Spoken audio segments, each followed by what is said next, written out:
வணக்கம். நம்ம இப்போ உயர்கல்வித்துறையில் ஏற்படுத்த வேண்டிய மாற்றங்கள் மற்றும் உயர்கல்வித்துறையில் நடக்கிற பிரச்சனைகள் அது தொடர்பாக நம்ம இந்த ஏவுகணை டிவியில் இந்த பதிவில் நம்ம பார்க்க போகிறோம். பொதுவாக பல்கலைக்கழகங்கள் எந்த வகையில் மக்கள் மத்தியில் ஒரு நம்பிக்கையை வென்றெடுத்திருக்கு அப்படிங்கிறத பார்க்க போனோம்னா, ஒரு சமயத்தில் மெட்ராஸ் யூனிவர்சிட்டிங்கிறது ஒரு மிகப்பெரிய ஆளுமையாகவும் அதில் தரப்படும் பட்டங்கள் மிகப்பெரிய மரியாதையையும் பெற்றிருந்தன. தற்போதைய நிலையை எண்ணி பார்த்தால் எந்த பல்கலைக்கழகத்தின் பட்டமும் பைசா கொடுத்து வாங்கிடலாம் அப்படிங்கிற ஒரு நிலையை உருவாக்கிடுச்சு. இதுக்கு அடிப்படை காரணங்கள் என்ன அப்படின்னா, இப்போ பொதுவாக நம்ம என்ன பண்ணுறோம்னா, பிரச்சனைகளுக்கு தீர்வு காண்றதுக்கு பதிலாக பிரச்சனையை மூடி மறைக்கிறத தான் அரசாங்கமோ இல்லை இந்த சமுதாயமோ கிட்டத்தட்ட ஈடுபடுது.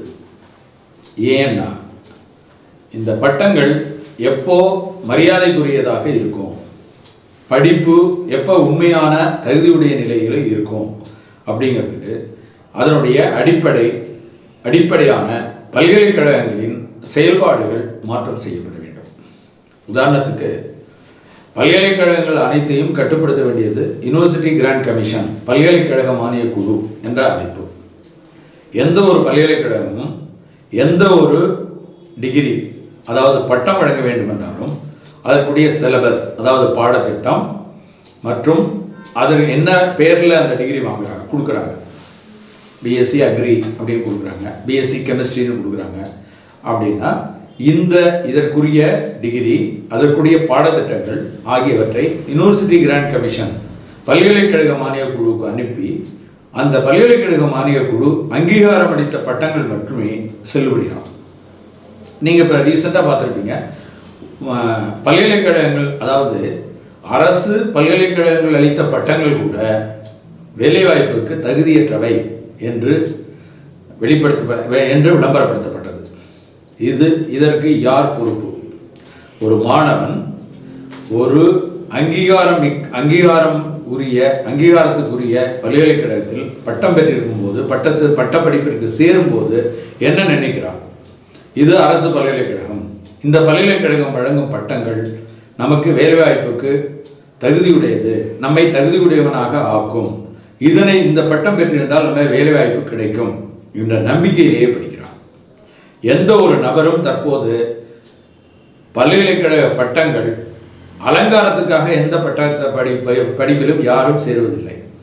இது வாழ்க்கைக்கு எந்த வகையிலாவது பயன்படுமா, நமது வருமானத்துக்கு, எம்ப்ளாய்மெண்ட் அதாவது வேலைவாய்ப்புக்கு இந்த பட்டங்கள் பயன்படுமா என்ற நோக்கத்திலேயே சேருகிறார்கள். அப்போது ஒரு பல்கலைக்கழகம் 3 வருடம் ஒரு பட்ட படிப்பை அனுமதித்துவிட்டு அதற்கு தேர்வு வைக்கிறார்கள். அந்த பல்கலைக்கழகம் தேர்வு நடத்துகிறது, தேர்வு மதிப்பெண்கள் வெளியிடப்படுகிறது, தேர்ச்சி விஷயங்கள் வெளியிடப்படுகின்றன.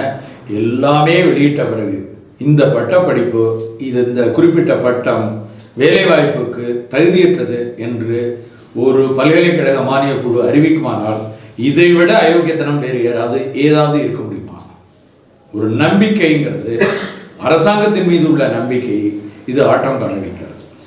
இதற்கெல்லாம் என்ன காரணம் என்றால், ஒவ்வொரு பல்கலைக்கழகமும் தனித்தனி, இப்போ தமிழ்நாட்டை பொறுத்தவரை எடுத்துக்கிட்டிங்கன்னா ஒவ்வொரு பல்கலைக்கழகத்துக்கும் ஒரு ஆட்சிக்குழு இருக்கு, பல்கலைக்கழக ஆட்சிக்குழு.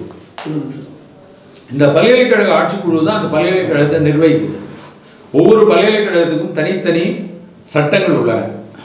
ஒவ்வொரு சட்டங்கள், அண்ணா பல்கலைக்கழக சட்டம், சென்னை பல்கலைக்கழக சட்டம் ஆகிய பல்கலைக்கழகத்துக்கு தனித்தனி சட்டங்கள் உருவாக்கப்பட்டு அதன் அடிப்படையில் அதற்கு ஒரு ஆட்சிக்குழு உருவாக்கப்பட்டு அந்த ஆட்சிக்குழு அந்த நிர்வாகத்தை கவனிக்கிறது.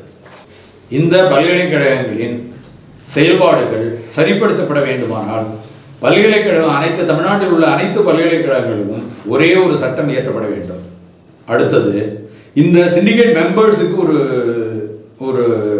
ஒரு வித்தியாசமான தன்மை இருக்கிறது. ஏனென்றால், அண்ணா பல்கலைக்கழகத்தில் ஒரு சிண்டிகேட் மெம்பராக இருந்தவர் அடுத்த அந்த 3 ஆண்டு முடிந்த பிறகு பாரதிதாசன் பல்கலைக்கழகத்தில் இருப்பார், அடுத்தது தமிழ் பல்கலைக்கழகத்தில் இருப்பார், அடுத்தது அழகப்பா யூனிவர்சிட்டியில் இருப்பார். இது மாதிரி மாறி மாறி இது ஒரு எப்படி அரசியல்வாதிகளோட பையங்க ஒரு அரசியல்வாதியாக தொடர்ந்து அரசியல்வாதியாக உருவாகிட்டு இருக்காங்களோ, அந்த பல்கலைக்கழகத்தினுடைய சிண்டிகேட்டில் வெவ்வேறு சிண்டிகேட்டுக்கு வெவ்வேறு ஒரு தனிப்பட்ட நபர்களே பல்வேறு பல்கலைக்கழகங்களுக்கும் திரும்ப திரும்ப சிண்டிகேட் மெம்பராக வராங்க. செனட் மெம்பர், சிண்டிகேட் மெம்பர், இது மாதிரி வராங்க. இது முதல்ல முறைப்படுத்தப்பட வேண்டும். ஒருத்தர் ஒரு சமயம் சிண்டிகேட் மெம்பராக இருந்தால் அடுத்தது என்ன, தமிழ்நாட்டில் பல்கலைக்கழகங்களில் படித்த பேராசிரியர்கள் இல்லையா, ஆட்சிக்குழு நிர்வாகத்தை கவனிக்க ஆட்கள் இல்லையா என்ன? இது ஒரு புரோக்கர்ஸ் தான் யூனிவர்சிட்டி வைஸ் சான்சலராக வர வேண்டிய சூழ்நிலை வருகிறார்கள் என்ற சூழ்நிலை இப்போது அண்மையில் ஏற்பட்டுள்ளது. நீங்கள் இது செய்திகளை பார்த்தோமானால், ஊடகங்களில் வரும் செய்திகளை பார்த்தால், இந்த குறிப்பிட்ட யூனிவர்சிட்டியினுடைய வைஸ் சான்சலர் பதவிக்கு இத்தனை கோடி கொடுத்து அவர் பதவி பெற்றார் அப்படின்னு வருது. அடுத்த 6 மாதம் கழித்து இன்னொரு செய்தி வருது. இவர் இங்கே ஊழல் பல்கலைக்கழகத்தில் பல்கலைக்கழக நிர்வாகத்திற்கும் பல்கலைக்கழக கல்வி பணிகளுக்கும் பணியாளர்கள் நியமித்ததில் இத்தனை கோடி ரூபாய் ஊழல் இந்த விசாரிக்குது அப்படிங்கிற செய்தியும் சைமல்டேனியஸாக வருது அடுத்தடுத்தது. ஸோ இதில் என்ன ஆகுது அப்படின்னா, ஒரு பல்கலைக்கழகத்தில் துணைவேந்தராக ஒருத்தர் வர்றதுக்கு ஒரு குறிப்பிட்ட அளவு தொகையை முதலீடு பண்ணுறாரு, திரும்ப அதை வட்டியோடு அந்த தொகையை திரும்ப எடுத்துடுறாரு. எதில் எடுக்கிறாரு? ஊழலில். அஃபிலியேஷன் கொடுக்கறதுக்கு ஒரு பல்கலைக்கழகத்துக்கு இணைவு கல்லூரிகள்னு இருக்குது. அந்த கல்லூரிகளுக்கு இணைவு கொடுக்கறதுக்கு பாடத்திட்டம், ஒவ்வொரு பாடத்துக்கு ஒரு BA BSc இது வேணும், இல்லை போஸ்ட் கிராஜுவேஷன் வேணும் அப்படிங்கிறது அந்த இணைவுக்கு பணம் வாங்குறாங்க, அப்பாயின்மெண்ட்டுக்கு பணம் வாங்குறாங்க, கல்வி நிலை பணி அலுவல்நிலை பணி ரெண்டுக்குமே பணம் வாங்குறாங்க. இந்த மாதிரி பணம் வாங்கி தகுதியற்ற நபர்களை இதில் பணி நியமனம் செய்யும்போது 2 வகையில் பாதிப்பு ஏற்படுது. ஒன்று, தகுதியுடைய நியாயமாக எனக்கு வேலை கிடைக்குங்கிற லீகல் எக்ஸ்பெக்டேஷன் சொல்லுவாங்க, சட்டப்படியான எதிர்பார்ப்புடன் படித்து முடித்து விட்டு இருக்கிற ஆயிரக்கணக்கான இளைஞர்களின் எதிர்காலம் கேள்விக்குறியாகுது. இன்னொரு பக்கம் இந்த ஸ்டூடெண்ட் இருக்காங்க, இவங்களுக்கு தகுதியற்ற பேராசிரியர்களால் பாடம் நடத்துறது பிரச்சனையாகுது. இந்த ஸ்டூடெண்ட்டுக்கு தரமான கல்வி கிடைக்கல. இதுக்கெல்லாம் அடிப்படை காரணம் என்ன அப்படின்னா ஊழல் தான். எப்போ ஒரு வைஸ் சான்சலர் பணம் கொடுத்து பதவிக்கு வர்றாரோ அவர் கல்வியாளராக இருக்கிறது இல்லை, இஸ் எ புரோக்கர். அவ்வளோதான். மொத்தமாக வாங்கி எவ்வளோ பணம் அதில் இன்வெஸ்ட் பண்ணாரோ அந்த பணத்தை எடுத்துக்கிட்டு பாக்கி பணத்தை ஷேர் பண்ணி கொடுக்குறாங்க. இது 100கணக்கான வழக்குகள் இப்போ நீதிமன்றத்தில் நிலுவையில் இருக்குது. ஒவ்வொரு அப்பாயின்மெண்ட்டும் சிங்கிள் அப்பாயின்மெண்ட், என்ன அப்பாயின்மெண்ட்டில் இவர் அப்பாயின்மெண்ட்டாங்க, என்னை விட தகுதி குறைச்சலானது இவர் அப்படிங்கிற வழக்குகள் நீதிமன்றத்தில் நிலுவையில் இருக்குது. இதுக்கு 2010 இதுக்கு தீர்வு என்னங்கிறது தான் நம்ம உள்ள கேள்வி. இப்போது பிஹெச்டி கொடுக்குறதுல அதே மாதிரி ப்ராப்ளம் இருக்குது.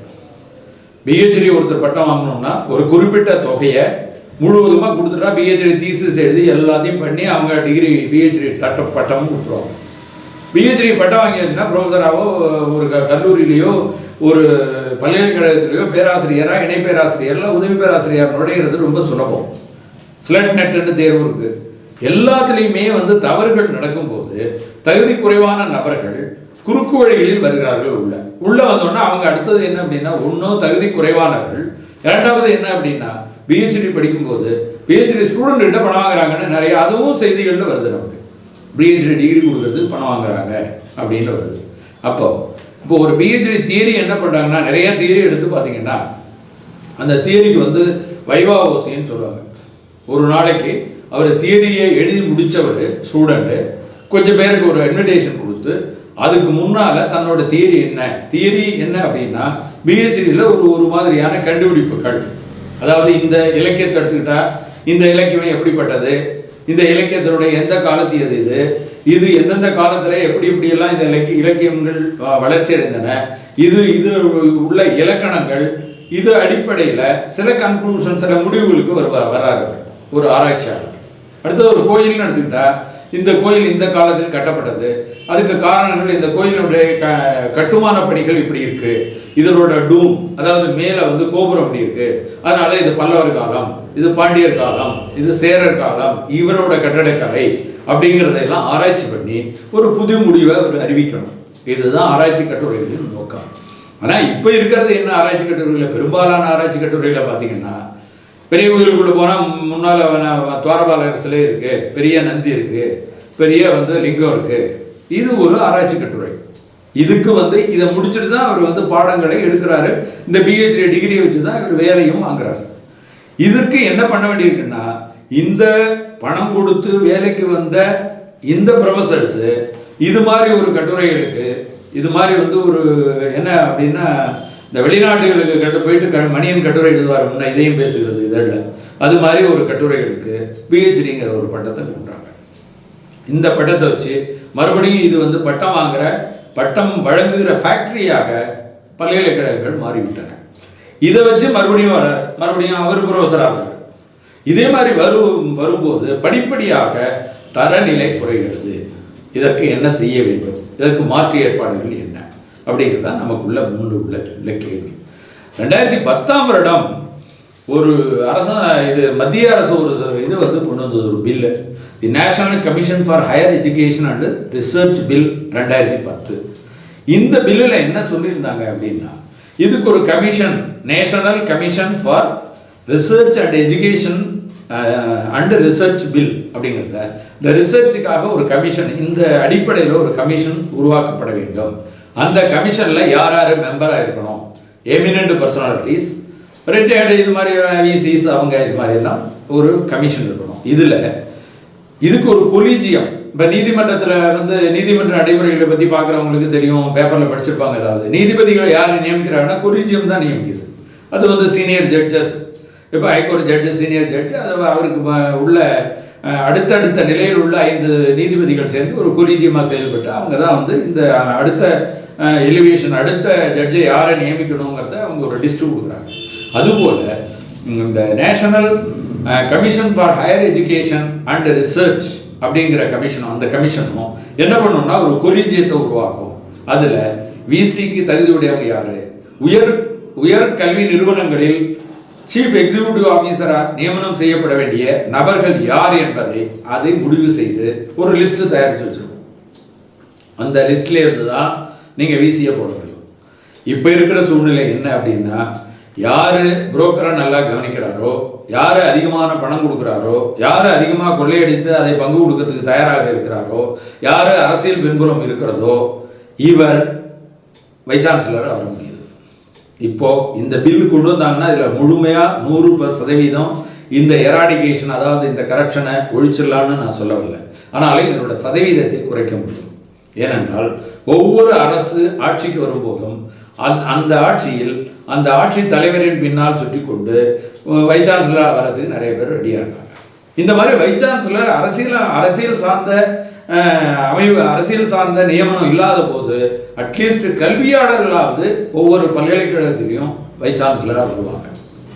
இது முதல்ல இந்த பில்லில் உள்ள சாதக பாதக அம்சங்களை பரிசீலனை செய்து மறுபடியும் இந்த பில்லையோ இல்லை இது போன்ற ஒரு சட்டத்தையோ மத்திய அரசு இயற்ற வேண்டும். ஒன்று.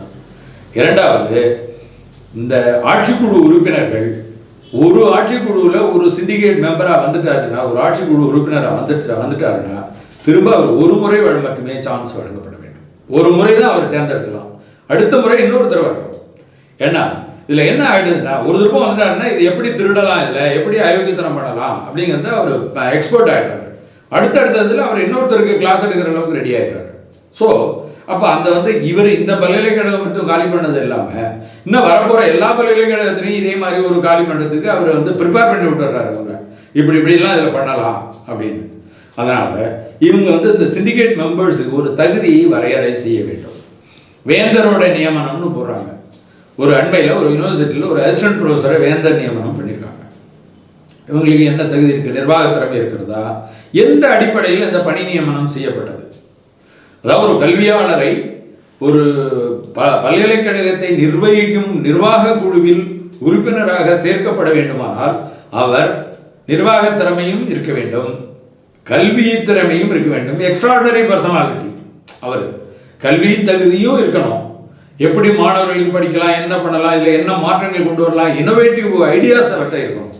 ஒன்றுமே இல்லை, இது ஒரு மெக்கானிக்கலாக யாராவது ஒருத்தர் போட்டுடுறான், இவரை சிண்டிகேட் மெம்பர் அப்படின்னு போட்டால் அவர் என்ன பண்ணுறாரு, இதுக்கு நான் கன்சர்ன் போடணுன்னா, கையெழுத்து போடணுன்னா எவ்வளோ பைசா தருவேன், எனக்கு இந்த அப்பாயின்மெண்ட்டை ரெகுலரைஸ் பண்ணணுன்னா எவ்வளோ பைசா தருவேன் அப்படின்றாங்க. இந்த மாதிரி ஒரு சூழ்நிலை மாற்றப்பட வேண்டும். ஒவ்வொரு பணி நியமனமும் அவருடைய தகுதி, அடிப்படையில், தகுதியின் அடிப்படையில் மட்டுமே செய்யப்பட வேண்டும். அது வேந்தர் நியமனமாக இருந்தாலும் சரி, பல்கலைக்கழகத்திலிருந்து தேர்ந்தெடுக்கப்பட்ட பிரதிநிதியாக இருந்தாலும் சரி, செனட் மூலம் தேர்ந்தெடுக்கப்பட்ட பிரதிநிதியாக இருந்தாலும் சரி, அரசு சார்பாக தேர்ந்தெடுக்கப்பட்ட பிரதிநிதியாக இருந்தாலும் சரி, அவருடைய கல்வி தகுதி, இவரை நியமனம் செய்ய போகிறோம் அப்படி என்று ஒரு குறிப்பிட்ட கால அவகாசம் கொடுத்து விளம்பரம் வெளியிடப்பட வேண்டும். அவரை பற்றிய do and pros and cons அப்படின்னு சொல்லுவாங்கல்ல, இவர் தப்பு, இந்த தப்பு பண்ணியிருக்காரு, இவர் சரியான ஆளு அப்படிங்கிறத பற்றி ஒரு ஃபீட்பேக் பொதுமக்களிடமிருந்து அதை பற்றிய ஒரு விமர்சனத்தை பெற்று அதன் பிறகு அவரை பணி நியமனம் செய்யப்பட வேண்டும். மூன்றாவது மிக முக்கியமானது, ஊழல்களுக்கு, எல்லா ஊழல்களுக்கும் நான் இதைத்தான் அடிப்படை காரணமாகவே சொல்கிறேன். ஒருவர் ஒரு செயலை செய்யும் போதோ, செய்யக்கூடாத செயலை செய்யும் போதோ, அல்லது செய்ய வேண்டிய செயலை செய்ய மறுக்கும் போதோ அது ஊழல் என்று வகைப்படுத்தப்பட வேண்டும். திரும்ப திரும்ப நான் ஒவ்வொரு பதிவுலையும் நாங்கள் சொல்கிறோம், திரும்ப திரும்ப சொல்கிறோம். ஒரு செக்கில் நெகோஷியபிள் இன்ஸ்ட்ருமெண்ட் ஆக்டில் ஒரு ப்ரொவிஷன் இருக்குது. 138 நெகோஷியபிள் இன்ஸ்ட்ருமெண்ட் ஆக்டில் ஒரு ப்ரொவிஷன் இருக்குது. என்ன ப்ரொவிஷன்னா, நீங்கள் ஒரு செக்கு கொடுத்துட்டீங்கன்னா நீங்கள் சட்டப்படியாக கொடுபட வேண்டிய கடனுக்காக, கொடுபட வேண்டிய தொகைக்காக இந்த செக்கை கொடுத்துருக்கீங்க. இந்த காசோலை கொடுக்கப்பட்டது கொடுபட வேண்டிய தொகைக்காக கொடுக்கப்பட்டது அப்படின்னு தான் நீதிமன்றம் அனுமானிக்கும். ப்ரெசம்ப்ஷன் சொல்லுவாங்க. அப்போது செக்கு கொடுத்தவர் தான் அதை ப்ரூவ் பண்ணணும். நான் இவருக்கு பணம் எதுவும் கொடுக்க வேண்டியதில்லை, இந்த செக்கு கொடுத்தது, இந்த பணம் கொடுக்க வேண்டியது எந்த பணத்துக்காகவும் இல்லை அப்படின்னு அவர் தான் ப்ரூவ் பண்ணணும். அதுபோல் ஒரு தவறான பணி நியமனம் செய்யப்பட்டால், அவர் தகுதியற்றவர் என்று நிரூபிக்கப்பட்டால், அதில் கையெழுத்து போட்ட அத்தனை பேரும் ஊழல்வாதிகள் என்று குறிப்பிடப்பட வேண்டும். அதற்குரிய தண்டனை வழங்கப்பட வேண்டும். அவர் தான் சொல்லணும், நான் ஏன் இதை பண்ணேன், எப்படி பண்ண முடியல, எந்த காரணத்துக்காக இந்த நியமனம் செய்யப்பட்டது அப்படிங்கிறத அவர் தான் சொல்லணும். சொல்லலைன்னா இது ஊழல். இப்போ என்ன சட்டம் இருக்கு? நீங்கள் எந்த ஒரு ஊழல்வாதியும், எந்த ஒரு தவறான செயலை செய்பவரும் நீங்கள் தான் ப்ரூவ் பண்ணணும். யார் குற்றம் சாட்டுறாரோ அவரை ப்ரூவ் பண்ணணும். இவர் பணம் வாங்கிட்டு பண்ணார், பணம் கேட்டார், அதனால் பண்ணலை அப்படின்னு. ஏன்னா இப்போ சர்வீஸ் ஆக்ட், ரைட் டு சர்வீஸ்னு ஒரு ஆக்ட்னு ஒன்று இருக்குது. அதை தமிழ்நாட்டில் நடைமுறைப்படுத்தலை, சில மாநிலங்களில் நடைமுறைப்படுத்திருக்காங்க. நீங்கள் ஒரு கம்யூனிட்டி சர்டிஃபிகேட் வாங்க போனோம்னா 30 நாளில் அந்த கம்யூனிட்டி சர்டிஃபிகேட் கொடுக்கணும். 30 நாளில் கொடுக்கலன்னா இட் அக்கௌண்ட்ஸ் கரப்ஷன். இது நீ கரப்ஷன் தான், நீ சொல்லு என்ன காரணம்னு.